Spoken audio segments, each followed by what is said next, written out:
नमस्कार मंडळी, मी सोनल तुम्हा सर्वांचे आपल्या आजच्या एका नवीन व्हिडिओमध्ये सहर्ष स्वागत करते. आज आहे गुरुवार, म्हणजे ऑफिसला सुट्टी. आज ऑफिसला जरी सुट्टी असली ना तर मला घरकामांना काही सुट्टी भेटणार नव्हती. आज दशक्रिया विधी होता. 10 दिवस झाले सुतक होतं. मग म्हटलं चला आज आपण आपल्या पूर्ण घराची क्लिनिंग करूया आणि घर परत एकदा शुद्ध व पॉझिटिव्ह एनर्जीने भरून काढूया. आता पारचे बाबा दशक्रिया विधीला गावाला गेले होते आणि आमच्याकडं दशक्रिया विधी झाला तर 7व्या दिवसापासून किंवा मग 10वा झाला की त्या दिवशीपासून सुतक काढायला लागतात. सकाळी उठल्यानंतर पारचा नाश्ता आणि बाकीची सगळी कामं आवरून झाल्यावर मी सगळ्यात पहिले माझ्या या झाडांना व्यवस्थित असं पाणी दिलं. जेव्हा कधी आपण आपल्या आवडीचे छंद अगदी छोट्याशा सुरुवातीपासून जोपासायला लागतो ना, तेव्हा मनाला एक वेगळंच समाधान भेटतं. आता इथेच बघा ना, मी खिडकीच्या साईडला 2 अशा छोट्या छोट्या कुंड्या लावल्यात आणि त्यात एवढीशे रोपं लावले होते आणि त्याचंच किती छान झाडांत रूपांतर झालं.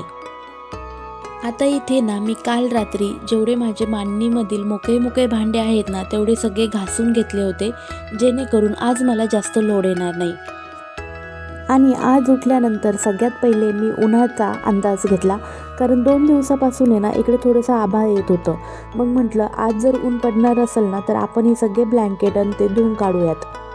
आणि जेव्हा ऊन चमकायला लागलं ना तेव्हा मी 1-2 सोडा जेवढे काही माझ्याकडे ब्लँकेट, गोधड्या किंवा रग आहेत त्या सगळ्या धुवायला घेतल्यात आणि बाथरूम सगळं निरमा आणि साबणीने करून टाकलं. पारच्या बाबांनी मला बाथरूममध्येच एक छोटीशी दोरी बांधून दिली. मी धुवून त्यावर पाणी निथळण्यासाठी टाकत होते, म्हणजे मला टेरेसवर सुकवायला नेताना जड वाटणार नाही. जेव्हा ना आपण आपलं थोडंसं काम सिस्टमॅटिक पद्धतीने करतो ना तेव्हा आपल्याला दुसऱ्यांच्या मदतीची गरज पडत नाही. आज मला दिवसभरात खूप सारे कामं होते, पण ते कामं होतील की नाही हे पार्थवर डिपेंड होतं. पण रुद्रदादा आला आणि ते सोपं झालं. ते दोघे छान असे खेळत होते. साधारण माझे 2 तासानंतर सगळे कपडे धुवून झालेत आणि मग ते मी सुकायला नेऊन टाकले होते. आता बाकीचे कामं आवरण्या अगोदर म्हणलं स्वयंपाक करून घेऊ, कारण बाईला गोळ्या असतात सकाळी, तिला जेवायला लेट नको व्हायला. आता मी माझे सगळे कामं साईडला ठेवले आणि आमच्या घरातील 2 मेंबर्सला खाऊ दिला, म्हणजेच ह्यांना. पारचे बाबा असले की त्यांना खाऊ पिऊ घालण्याचं काम हे त्यांचंच असतं, पण आता पारचे बाबा गावी गेलेत तर म्हटलं अगोदर त्यांना खाद्य देऊ. तोपर्यंतच बाई मला इथे स्वयंपाकात मदत करत होती, ती मला पीठ मळून देत होती. आता बघा माझ्या मांडणीचा हा पहिला लूक आहे. मी मोके सगळे भांडे काढून धुवून घेतलेत. आता फक्त या बरण्या आणि मोठे डबे खाली करून व्यवस्थित धुवून परत त्यामध्ये सामान भरायचं होतं. आता छान असं स्वयंपाकामध्ये कांद्याची पात, चपाती आणि भात केला. त्यानंतर पार्थला खाऊ घातलं, त्याला आंघोळ वगैरे घातली आणि मग तो झोपी गेला. सोबतच बाई पण आराम करत होती, तर म्हटलं घरातले कामं आवरण्यापेक्षा आपण त्यांची झोप होईपर्यंत बाहेरचं आवरून घेऊ, कारण गॅलरी पण खूप खराब झाली होती आणि दररोज ऑफिसला पळण्याची घाई असते तर इकडे हातच लागत नव्हता. वरवर फक्त झाडून होत होतं. मस्त असा ड्रम सेट केला, त्यावर चप्पल स्टँड ठेवलं आणि त्यानंतर सगळी गॅलरी छानपैकी झाडून घेतली. सकाळी जेव्हा जास्त कपडे धुतलेत ना तेव्हा सगळ्या पायऱ्यांवर आहे ना माझेच पाय जाऊन येऊन सगळ्या पायऱ्या खराब झाल्या होत्या. मग त्या पण व्यवस्थित अशा झाडून पुसून घेतल्या. त्यानंतर पूर्ण गॅलरी पुसून घेतली. हे काम तसे दररोजच करायला पाहिजे, पण मला ऑफिसमुळे दररोज असं टाईम भेटत नाही, तर मी 2-3 दिवसातून एकदा करत असते. कारण माझा पार्थ हा सगळ्यात छोटा आहे बिल्डिंगमध्ये आणि तोच गॅलरी म्हणा किंवा पायऱ्यांवर खेळत असतो. मग आपल्या बाळाच्या स्वच्छतेसाठी आपल्याला लक्ष तर द्यावेच लागेल ना.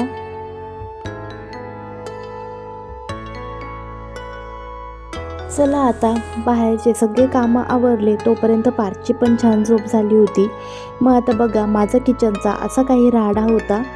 सगळं मी किचनवर काढून घेतलं होतं, मांडणी पूर्ण खाली केली होती आणि आता हे सगळं मी भांडे व्यवस्थित असे धुवून घेतलेत. माझ्या किचनच्या खिडकीच्या साईडने ना पूर्ण ओपन आहे आणि रोड आहे, त्यामुळे रोडवरची धूळ खिडकी उघडी असेल ना तर पूर्ण आतमध्ये येते आणि नेहमी भांड्यांवर बसत असते. त्यामुळे मला 8 दिवसातून एकदा तरी भांड्यांना एक हात मारावाच लागतो. मांडणीतील भांडे आणि डब्बे सगळे असे पटपट धुवून सुकायला ठेवले होते आणि त्यानंतर गॅस ओटा आवरायला घेतला. सगळ्यात पहिले मिक्सरला ओल्या फडक्याने पुसून घेतलं. आता ना काही वस्तू आहे ना माझ्या नेहमी किचनवरच असतात, त्या मी तुम्हाला दाखवते. त्यात पहिलं म्हणजे मिक्सर आणि मिक्सरवर मसाल्याचा डब्बा, त्यामध्ये ऑइल डिस्पेन्सर आणि सोबतच साखर आणि फक्कीचा चहा पावडरचा डबा. आणि ही आहे माझी वेट लॉसची पावडर, जी की मी दररोज सकाळी पाण्यात घेते, तर तीच पण. आणि कपबशा पण माझ्या वरच असतात. आता हे सगळं मी वर यासाठी ठेवते की जेव्हापासून बाई आली आहे ना तेव्हापासून तिला तिथल्या तिथं चहा वगैरे करायला मिळावं म्हणून. दररोज ऑफिसला जाण्याच्या घाईमध्ये ना पटपट स्वयंपाक झाल्यानंतर आहे ना फक्त गॅस शेगडीला फडकं मारलं जातं. पण म्हटलं आज जरा जास्तच तेलकट वाटते तर त्याला घासूनच काढू. आता इथे पारचे बाबा असले ना की ते मला असं शेगडीवर डायरेक्ट पाणी ओतू देत नाही. पण मी आज सगळ्यात पहिले खालून स्विच बंद केला आहे आणि त्यानंतर थोडंसं साबणीने पूर्ण शेगडी घासून घेतली आणि त्यानंतरच थोडं थोडं हळूहळू पाणी टाकून शेगडी अशी चकचकीत करून टाकली.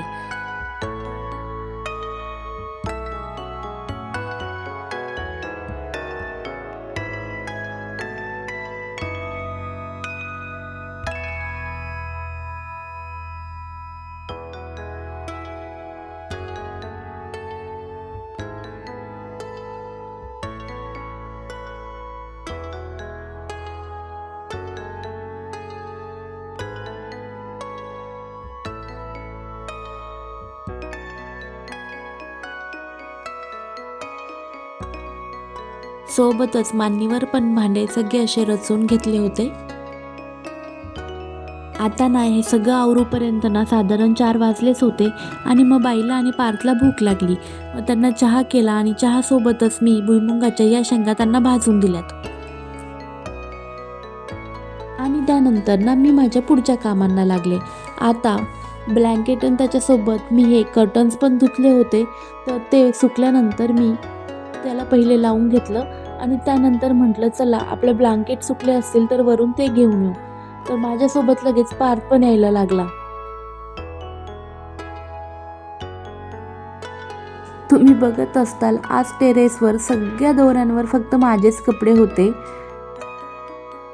आता सूर्य पण मावळायला लागला होता आणि पार्थला वरच खेळायचं होतं, खाली यायला तो तयार नव्हता.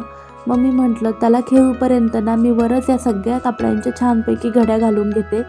तर त्याला खेळवता खेळवता मी इथेच माझ्या सगळ्या ब्लँकेट्स गोधड्यांच्या घड्या घालून घेतल्यात.